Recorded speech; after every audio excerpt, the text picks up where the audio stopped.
Hi, Julius here. In this video I am going to try something different. You will see the video playing in the background. This is the grading process for this project, which we shot with my team a month ago.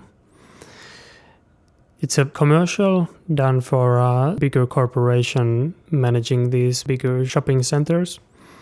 And I'm using MIDIGrade to grade this whole project.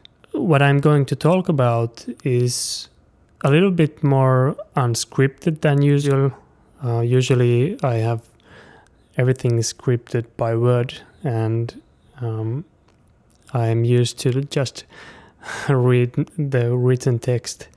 But here, because there's quite a lot of time to watch this video where I'm grading this project, so I'm going to talk more about this project, the whole shoot, how we managed to shoot this, what about the equipment, the crew, any problems we had during the production, and overall give you something more to listen to than just some music track or simply silence.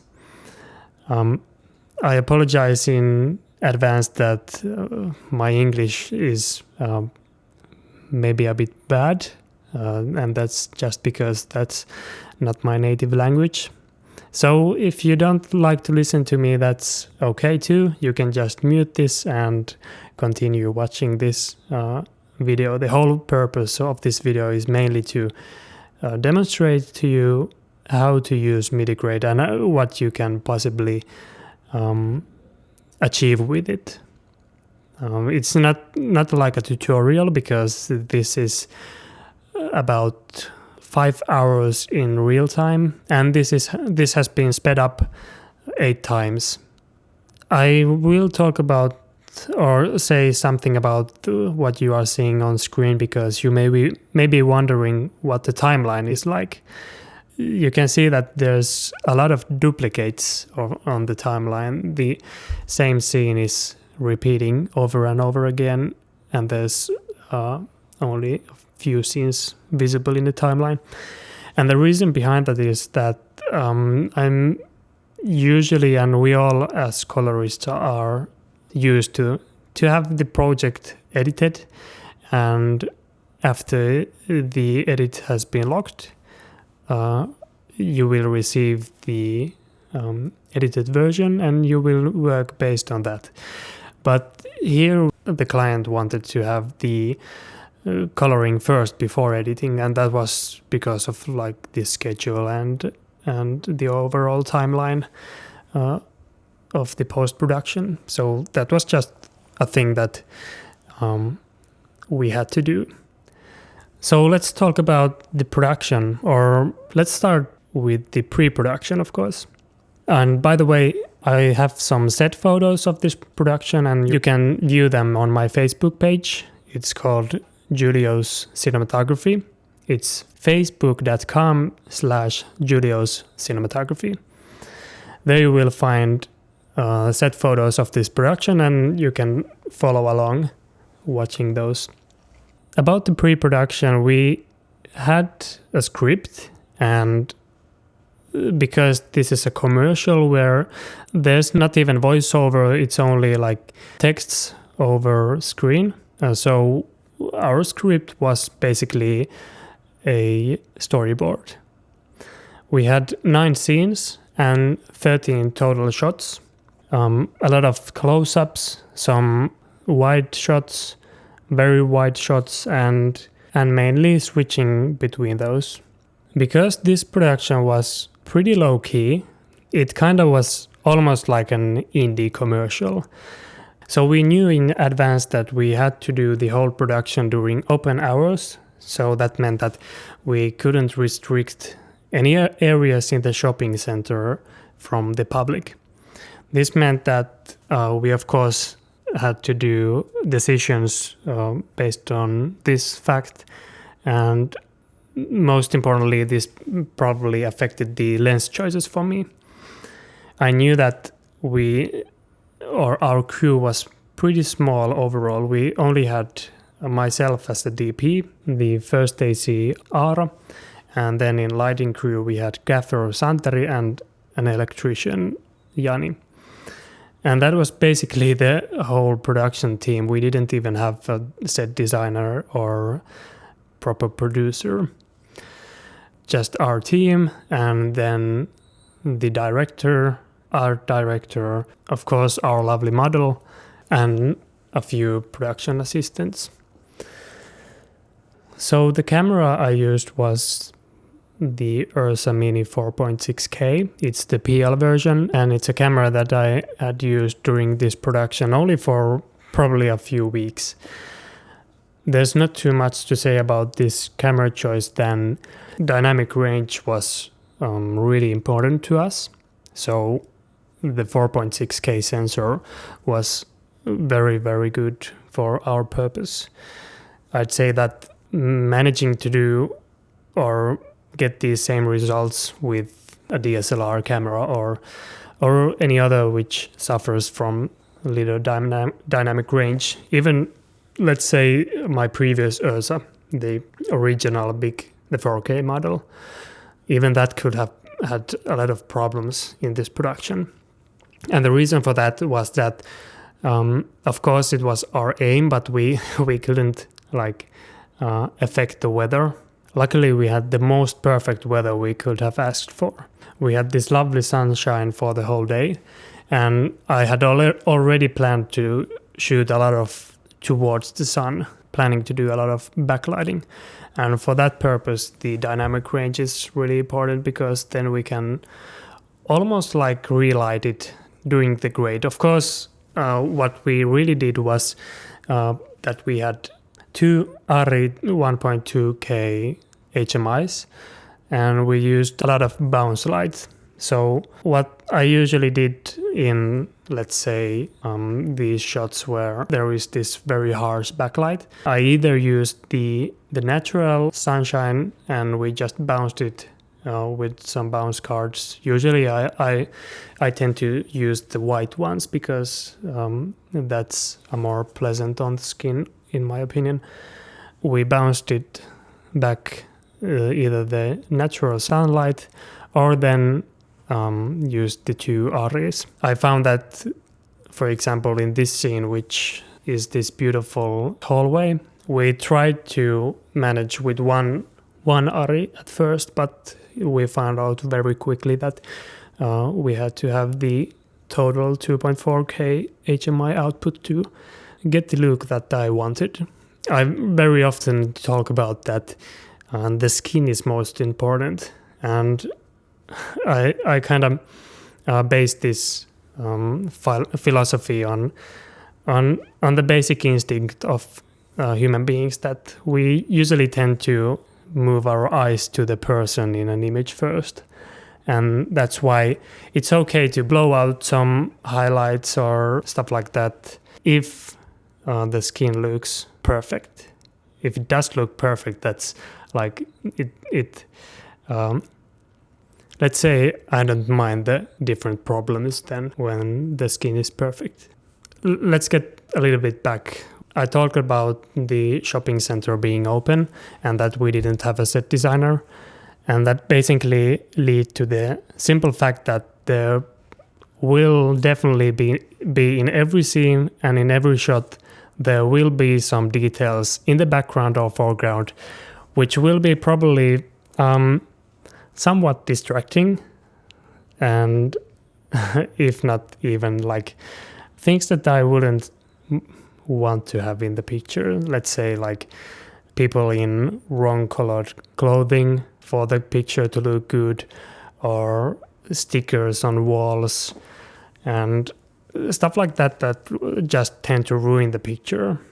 And that was the main reason that I went with the Lomo anamorphic lenses. What I did there is that we had three lenses with us: the square front 35mm T2.5 wide lens, and then two round front anamorphic lenses, the Lomo 50 and Lomo 100mm. They both have the aperture of f2.4.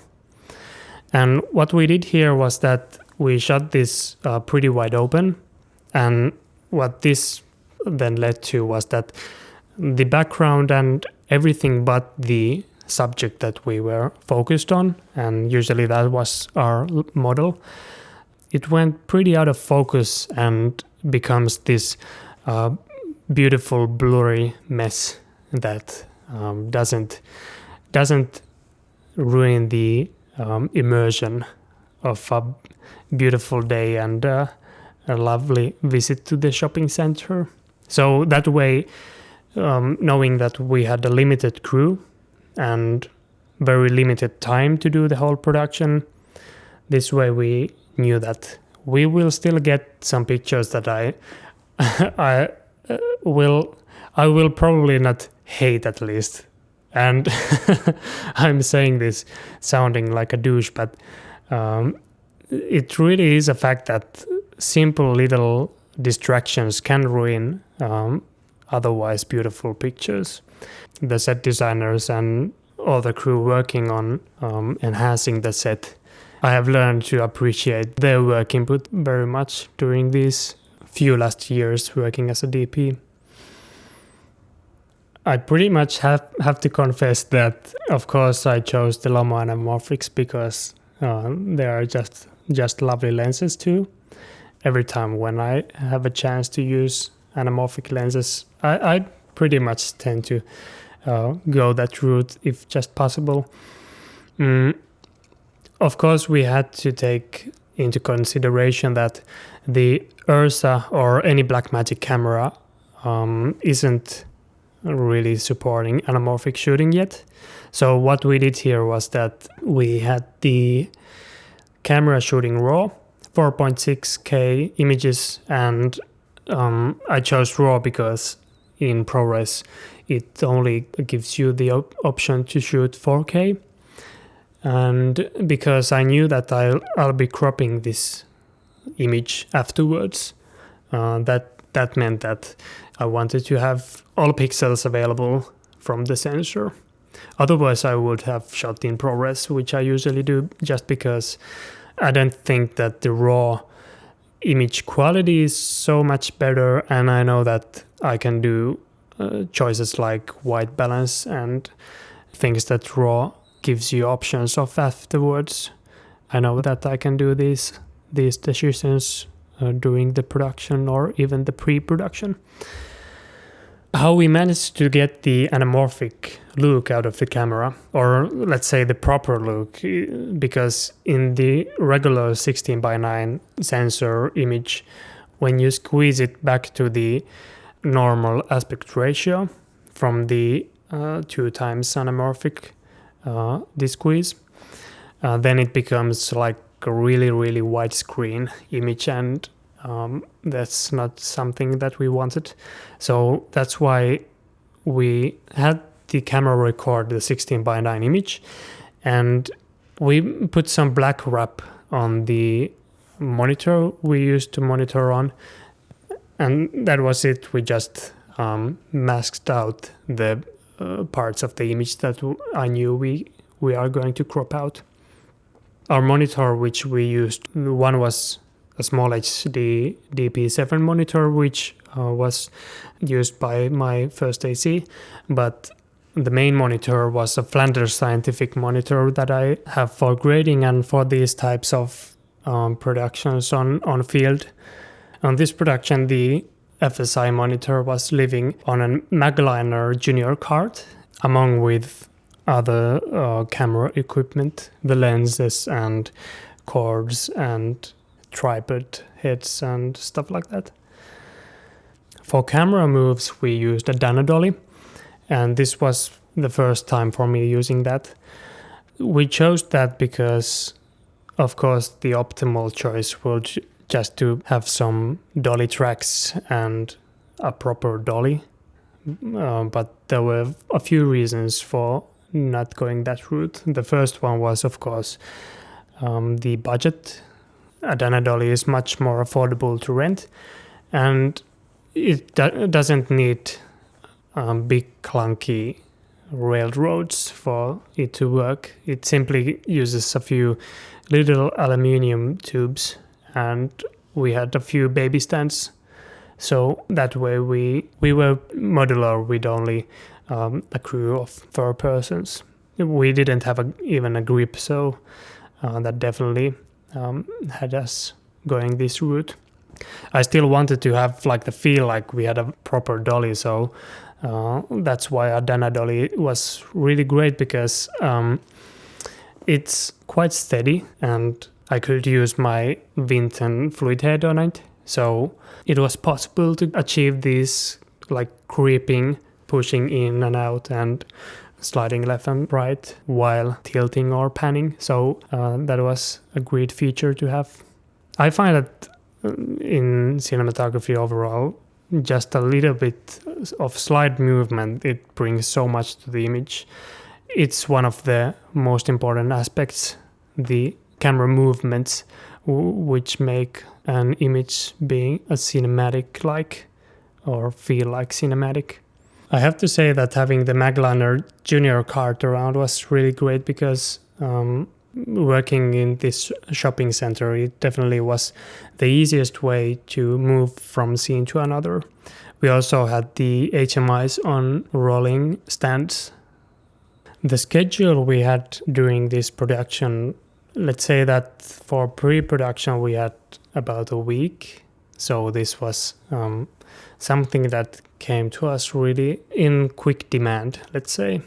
And after that, when the production started, we had everything pretty much planned out. We knew what the locations were going to be, so we didn't have to do any scouting during the production day.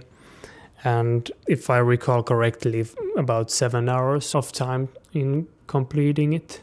So we had to work pretty quickly.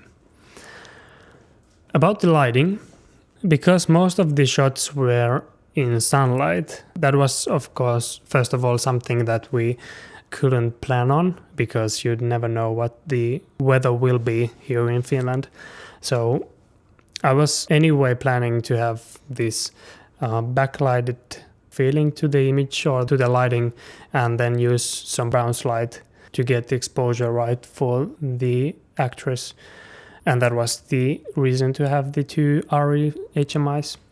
But because we had the sunlight, now we had to pretty much throw our schedule out of the window and basically plan the whole day based on the position of the sun during the day.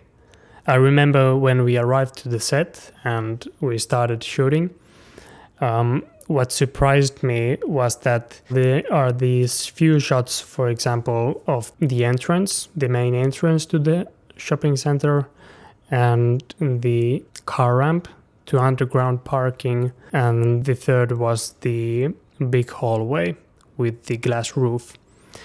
These 3 shots were basically the ones that are impossible to light any other way than using the sun direction.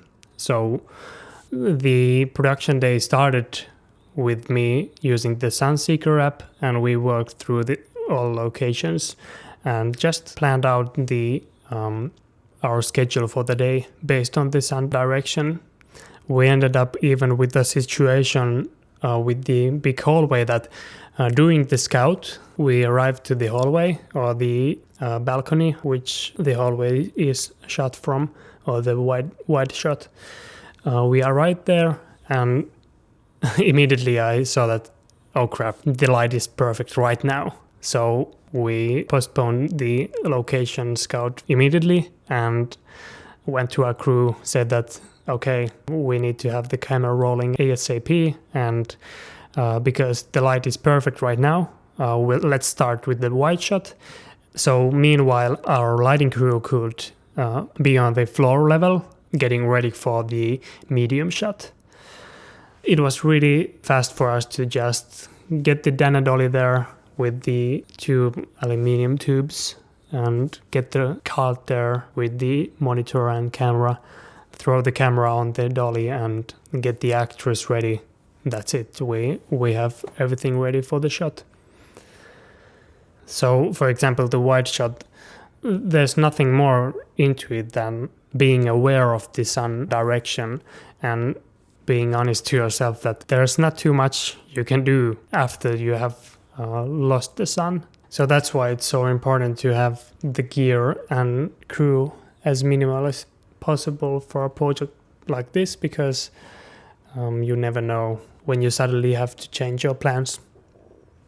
If I had to think about some challenges which we encountered during this production, first of all, I'd have to think about that really hard, because I think that the whole production day was really successful considering how little crew and possibilities for us to even affect the shooting environment.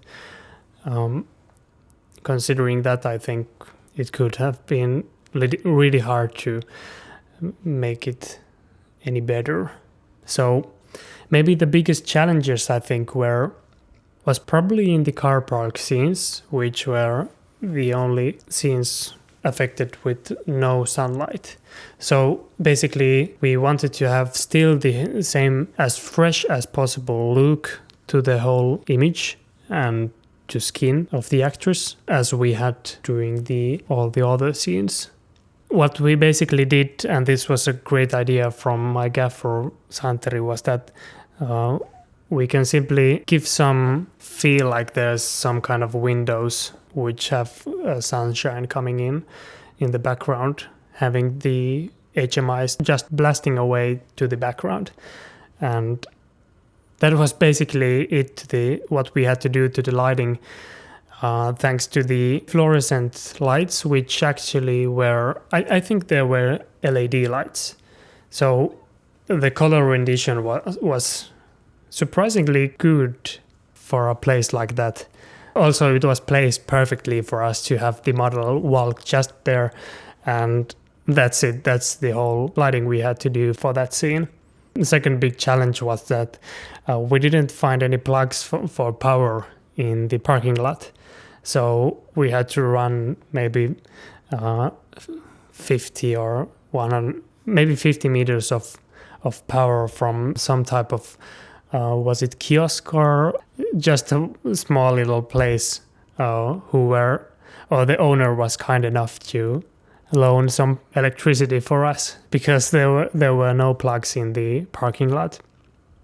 Overall, finding shooting directions or backdrops in this shopping mall was really easy, because everything I had to do was kind of like prepare ourselves for success, and that was easy when I had the Sunseeker app and I could plan our shooting based on the position of the sun.